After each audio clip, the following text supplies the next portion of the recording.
Bonjour à tous les Kaisers et les Kaiserines, et aujourd'hui c'est le Kaiser suprême Abaddon pour une vidéo où je vais vous parler du film Athéna. Alors le film Athéna m'a mis très en colère, même si je suis assez dubitatif par rapport à ce film. C'est un film qui met en scène une émeute qui a été provoquée par la mort d'un jeune de banlieue et qui tourne mal.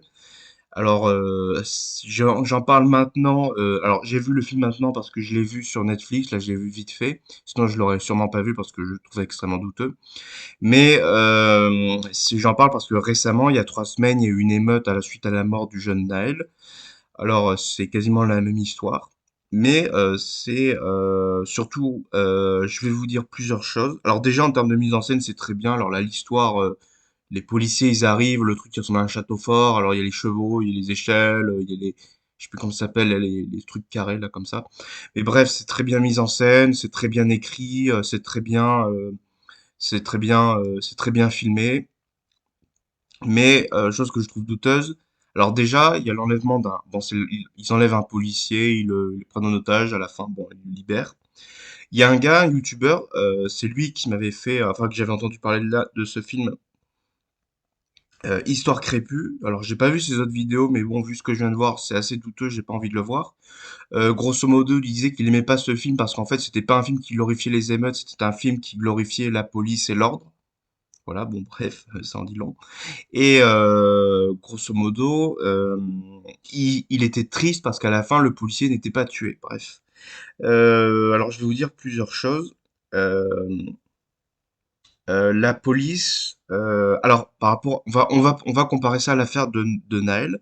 Alors déjà, Naël, il avait fait un refus d'obtempérer, il avait failli écraser le policier, le gars avait tiré.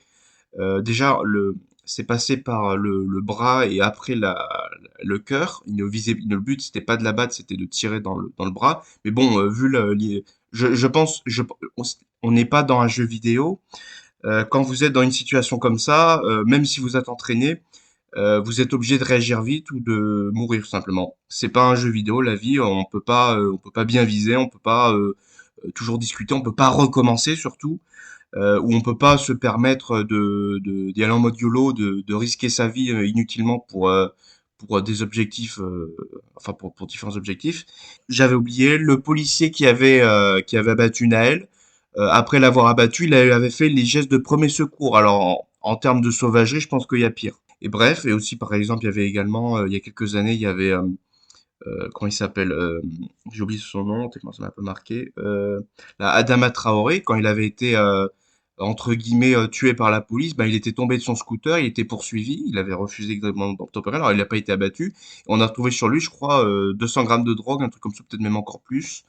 Bref, et du coup, surtout quelque chose que je trouve insupportable, et c'est extrêmement bourgeois, et on retrouve ça beaucoup dans l'extrême gauche d'aujourd'hui, c'est le fait de détester la police. Alors, et aussi de dire que la police est raciste et violente. Alors, j'ai une cousine qui était policière. Quand elle a réussi son concours, elle aurait pu aller dans des endroits assez cool, assez classe, assez riches. Et elle, en fait, ce qu'elle voulait, elle a demandé à être dans le 9-3 parce qu'elle pensait que, et elle avait raison, qu'il fallait des policiers compétents et elle voulait être utile surtout. Et, euh, et du coup, elle y allait. Et en fait, elle, euh, elle était là pour rassurer, pour écouter en fait les femmes qui étaient victimes de violences, c'est-à-dire les violences sexuelles, les violences conjugales, les agressions, enfin bref, des choses pas très cool. Et bref, allez me dire que c'est raciste d'être contre le viol, de rassurer de s'occuper de femmes qui sont victimes de violences. Allez me dire que ça c'est raciste, que c'est violent. Bref, du coup on a besoin de policiers, surtout par rapport à ce qu'on dit les violences policières. Alors la plupart des moments où ils te montrent des violences policières, en réalité, en tout cas en France, c'est des refus d'obtempérer ou c'est des moments où les policiers sont en danger ou la population est en danger. Et au contraire, je trouve que la police en France n'est pas assez violente, enfin pas assez violente, n'est pas assez répressive. Mais en même temps, avec les médias et tout, ils sont mis sous étau, ils peuvent rien faire. Alors du coup, il y a ces cons-là. La police, c'est une force de l'ordre, elle est obligée d'intervenir, elle est obligée de défendre les gens. Alors quand tu fais le con, c'est normal que tu mettes ta vie en danger, bref. Et bref, et surtout là pendant les émeutes qu'il y a eu suite à la mort de Noël, de Naël, il y a un pompier, non pas un policier, un pompier, j'ai noté son nom, c'est le caporal-chef d'Orient d'Amelincourt. Il avait 24 ans, c'est-à-dire juste 2 ans de plus que moi, alors que moi là j'ai pas fini mes études. Le gars, du coup, il était mort là pendant les émeutes. Alors Darmanin, il a essayé de cacher l'origine des émeutes, mais en fait, en réalité, euh, c'est ça, c'est totalement à cause des émeutes. Oui, alors je cherchais dans mes papiers le nom, c'était pas du tout de manière irrespectueuse, c'était juste que je voulais pas écorcher son nom ni dire de bêtises. Et c'est surtout je voulais parler de lui parce qu'en fait les médias n'ont pas du tout parlé de lui et c'est absolument dégueulasse parce que c'est la seule vraie victime dans cette affaire. Et donc il y a ça. Et ce dont se plaignait Histoire Crépue, et que je me suis rendu compte qu'il avait peut-être, disons, raison, non pas sur ses propos, mais sur le sens du film, que le film ne glorifierait pas les émeutes, mais serait là pour défendre la police, l'ordre et tout, la loi, le fait de pas tuer des gens comme ça, la non-violence. Alors dès le début, alors lui-même il disait, il trouvait que le film était ambivalent. Dès le début, en fait, le policier qui va se faire enlever, on voit, alors déjà, j'ai l'impression qu'il avait du vernis à ongles, un truc comme ça. Bon, bref, surtout aussi on apprend qu'il avait une fille qu'il a une fille qui avait 4 ans. Donc s'il meurt, on n'a pas trop envie qu'il meure. Et surtout, on a beaucoup d'empathie pour lui. Quand on le voit un peu, il panique un peu, même il a l'air un peu, j'ai pas envie d'être méchant, mais il a l'air un peu fragile. Je dis pas ça de manière péjorative, je dis pas ça, je dis juste il a l'air très sensible, il a un peu peur, il est pas trop violent. Euh, et du coup, il se fait enlever, il se fait tabasser, bon bref. Et il y a ça, il y a surtout ce policier qui me fait penser à ça. Le fait aussi que il le soulève également la histoire crépue, euh, que les gens là qui font les émeutes, ben, ils détruisent tout sur leur passage, ils sont violents avec les femmes, ils détruisent leurs propres immeubles, ils pillent tout. Enfin bon, bref, c'est montré de manière assez négative. Et c'est pas, vu ce qu'on a vu là avec les émeutes récemment, c'est pas loin de la réalité.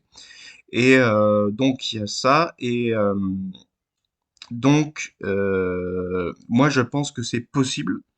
Je vais vous expliquer pourquoi. J'ai un peu, c'est là où ma vidéo va être intéressante parce que s'il fait juste une revue d'actualité, c'est pas très intéressant. Avant, j'en avais fait, mais bon, c'était pas terrible et bon, bon, bref.